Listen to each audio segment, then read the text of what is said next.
கோதையின் மனதில் தான் என்ற ஆங்காரம் எப்போதும் இருக்கும். அது கோதையின் மூத்த மகன் கண்ணனுக்கு பிடிக்காததால் தன் அம்மாவிடம் அவ்வளவாக பேசுவது கிடையாது. இளைய மகன் அருண்தான் கோதைக்கு செல்ல மகனாக இருந்தான். அவன் எது கேட்டாலும் உடனே கோதை கொடுத்து விடுவதால் அவன் தன் அம்மாவிடம் பாசமாக இருப்பான். ஆனால் மூத்த மகன் வேலை பார்த்த சம்பள பணம் சரியான தேதிக்கு வரவில்லை என்றால் தன் மகனுக்கு சாப்பாடு போடும்போது கூட காசு கொடுக்காம அரிசி பருப்பு சும்மா வருமா, பெத்தவகிட்ட நல்லா பேசுறதில்ல, முகத்தை கூட பார்க்கறதில்ல என சாப்பிட வருபவனை சங்கடப்படுத்தி பாதியிலேயே கை கழுவ வைத்து அவன் மனதை நோகடிப்பதே கோதையின் வழக்கமாக இருந்தது. ஆனால் இளைய மகன் அருணுக்கு சாப்பாட்டை தட்டில் போட்டு எடுத்து வந்து அவன் எங்கிருக்கிறானோ அங்கேயே சென்று ஊட்டி விடுவாள். இளைய மகன் அருண் படித்து முடித்து 4 ஆண்டுகள் ஆகியும் எந்த வேலைக்கும் போகாமல் ஊர் சுற்றுவதும் சினிமாவுக்கு போவதும் என ஊதாரித்தனமாக திரிந்தான். இளைய மகனை எதுவும் சொல்வதில்லை. மூத்த மகன் கண்ணன் மட்டும்தான் அவள் கண்ணுக்கு தப்பானவனாக தெரிந்தான். அதற்கு ஒரே காரணம், கோதையின் கணவன் நல்லவராக இருந்தும் அவரை எப்போதும் மற்ற ஆண்களோடு ஒப்பிட்டு பேசி மனதை நோகடித்து அவரை தொந்தரவு செய்வாள். வீட்டில் தினமும் சண்டை வேண்டாம் என்பதால் சில நேரம் கோதையின் கணவன் சில நாட்கள் சாப்பிடாமல் கூட வீட்டு திண்ணையில் வந்து படுத்துக்கொள்வார். அவர் இப்படி செய்தவுடன் ஏதாவது சொன்னா போதும், சாப்பிட்றதில்ல, வெளியே வந்து படுத்துக்கிறது, நீ எல்லாம் என்ன ஆம்பளை, மற்ற வீட்டில் இந்த ஆம்பளைங்க இருக்காங்க, உன்னைய மாதிரியா என கோதை திட்டவும் அவள் கணவனுக்கு கோபம் வந்து அடித்து விடுவார். நீ என்னதானே கல்யாணம் பண்ணியிருக்க, அவங்கள எதுக்கடி பார்க்குற, நான் இப்படிதான், உனக்கு பிடிச்சா இரு, பிடிக்கலையா வெளியே போ என சொல்லி கத்தியவுடன் ஒப்பாரி வைத்து ஊரையே கூட்டி ஒரு வழி பண்ணி விடுவாள் கோதை.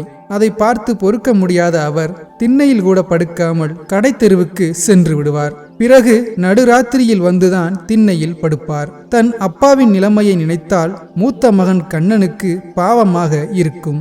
அப்பாவுக்காக அம்மாவிடம் கண்ணன் தான் அதிகமாக பேசுவான். கண்ணன் அப்படி பேசுவதால் சிறு வயதிலேயே கண்ணனை கோதைக்கு பிடிப்பதில்லை.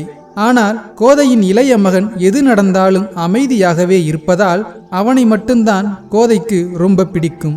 கோதை தன் கணவனை அதிகமாக திட்டி திட்டி மன உளைச்சல் அதிகமாகி ரோட்டில் சைக்கிள் செல்லும் போது அவருடைய கவனம் சிதறி ஒரு வேனுக்கு அடியில் சைக்கிளோடு விழுந்து விட்டார்.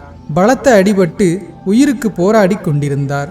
அப்போதும் கூட தன் கணவன் நிலைமையை நினைத்து வருத்தப்படாமல், இந்த ஆளு அடிபட்டானே, முழுசா செத்தானா, அரையும் குறையுமா இருந்துகிட்டு இப்ப யாரு பார்க்கறது என்று மனசாட்சியே இல்லாமல் பேசினாள்.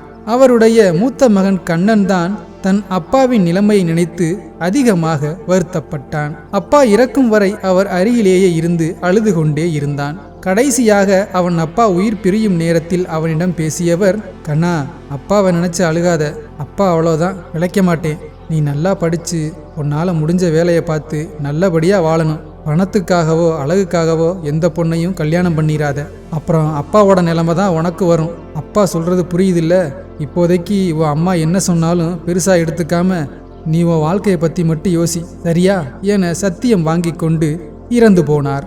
கண்ணன் கதறி அழுது கொண்டே, அம்மா அப்பா இறந்துட்டாரு என்று சொன்னதும், அப்பாடா போய் தொலைஞ்சிட்டானா, சரி ஆக வேண்டியதை பார்ப்போம் என தன் அம்மாவின் முகத்தில் கொஞ்சமும் வருத்தம் இல்லாமல் எழுந்து வந்ததை பார்த்ததும் கண்ணன் தன் அம்மாவை முழுவதுமாக வெறுத்து விட்டான்.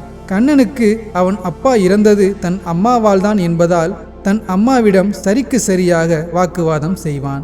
அன்றிலிருந்துதான் கோதைக்கு மூத்த மகன் கண்ணனை கொஞ்சம் கூட பிடிப்பதில்லை. கண்ணன் இல்லாத நேரத்தில் அவர்களின் சொந்தக்காரர் ஒருவர் தன் மகளை கண்ணனுக்கு கட்டி வைக்க கேட்டு வந்தார்.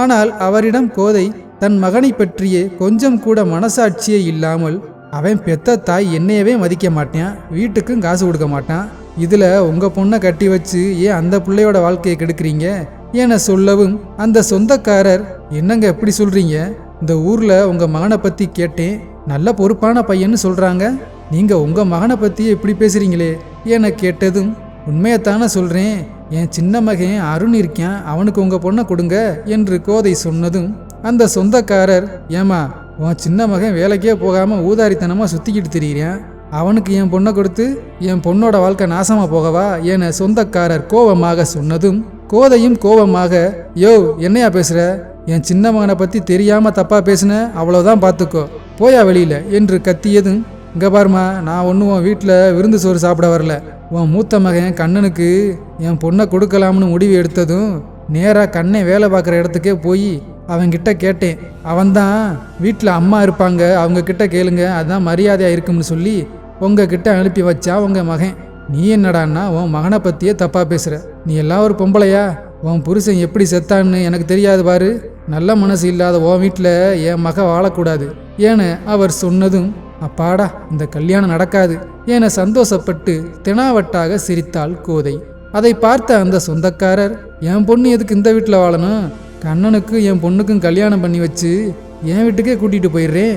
எனக்கு தென்னந்தோப்பு, தோட்டந்துறவு, சொந்த தொழில் எல்லாம் இருக்கு. அதை பார்த்துக்கிட்டு ராஜா மாதிரி என் வீட்டிலே இருக்கட்டும் என சொன்னதும் கோதைக்கு முகம் வாடிவிட்டது. அவளுக்கு உள்ள பயம், கண்ணன் தான் வீட்டு செலவுகளுக்கும் மற்ற செலவுகளுக்கும் பணம் தர்றான். அவன் கல்யாணம் செய்து போய்விட்டால் சாப்பாடு செலவுக்கு என்ன செய்வது? நம்ம சின்ன மகன் வேலைக்கே போக மாட்டானே என யோசித்து பயந்தாள். கண்ணன் மாலையில் வீட்டுக்கு வந்ததும் எப்போதும் போல இல்லாமல் அவனிடம் மிகவும் அன்பாக பேசினாள் கோதை. ஆனால் அதை அவன் காது கொடுத்து கூட கேட்கவே இல்லை. அதனால் கோதையின் பயம் அதிகமானது. மறுநாளிலிருந்து கண்ணன் தன் கல்யாண வேலைகளை கவனிக்க ஆரம்பித்தான். 1 மாதத்திற்குள் கல்யாணம் சிறப்பாக முடிந்தது. கல்யாணம் முடிந்த கையோடு கண்ணன் தன் மனைவியை அழைத்து கொண்டு அவன் வீட்டிற்கே வந்தான். அதை பார்த்த கோதை, அப்பாடா நம்ம வீட்டுக்கே திரும்பி வந்துட்டான், இனி நமக்கு கவலை இல்லை என நிம்மதி அடைந்தாள். ஆனால் கண்ணன் அவன் வீட்டில் தங்க வராமல் அவன் அப்பாவின் போட்டோவை கும்பிட்டு எடுத்துக்கொண்டு போகத்தான் வந்தான் என்று தெரிந்ததும் கோதை தன் மகனிடம், எப்பா வீட்டோட மாப்பிள்ளையா போனா ஊர் தப்பா பேசும்பா, நீ நம்ம வீட்டிலே இருப்பா என சொன்னதும் கண்ணன் தன் அம்மாவை முறைத்தபடியே, நீ பேசுறதை விடவா இந்த ஊர் என்ன தப்பா பேசுற போகுது? என் அப்பன் சாக கிடந்தப்போ நீ கண்டுக்காம இருந்தியே, அந்த கஷ்டத்தை நீ உன் சின்ன பையன்கிட்ட அனுபவிப்ப, பட்டாத்தானே எதுவும் புரியும் என சொல்லிவிட்டு கண்ணன் தன் மனைவியை அழைத்து கொண்டு மாமனார் வீட்டுக்கு சென்றான். கண்ணன் விட்டு சென்ற நாளிலிருந்து கோதையும் அவள் இளைய மகனும் சாப்பாட்டிற்கே கஷ்டப்பட்டனர். கோதை தன் சின்ன மகன் அருணை வேலைக்கு போகச் சொன்னாள். ஆனால் அவன் முடியாது என்று தன் அம்மாவிடமே ஊர் சுற்ற பண வேண்டும் என்று கேட்டு அடித்து துன்புறுத்தினான். கோதை அடி தாங்க முடியாமல் வீட்டு வேலைகளுக்கு சென்று பணம் சம்பாதித்து தன் இளைய மகனுக்கு பணம் கொடுத்தாள். ஆனால் அவன் அது போதாது என்று கோதையின் நகைகளை கேட்டு வாங்கி அடகு வைத்து ஊர் சுற்றினான். அன்றிலிருந்து கோதை தன் புருஷன் உயிர் போகும் நிலையில் பட்ட கஷ்டத்தை விட அவள் உயிரோடு இருந்து பல மடங்கு கஷ்டத்தை தன் இளைய மகனிடம் அனுபவித்தாள்.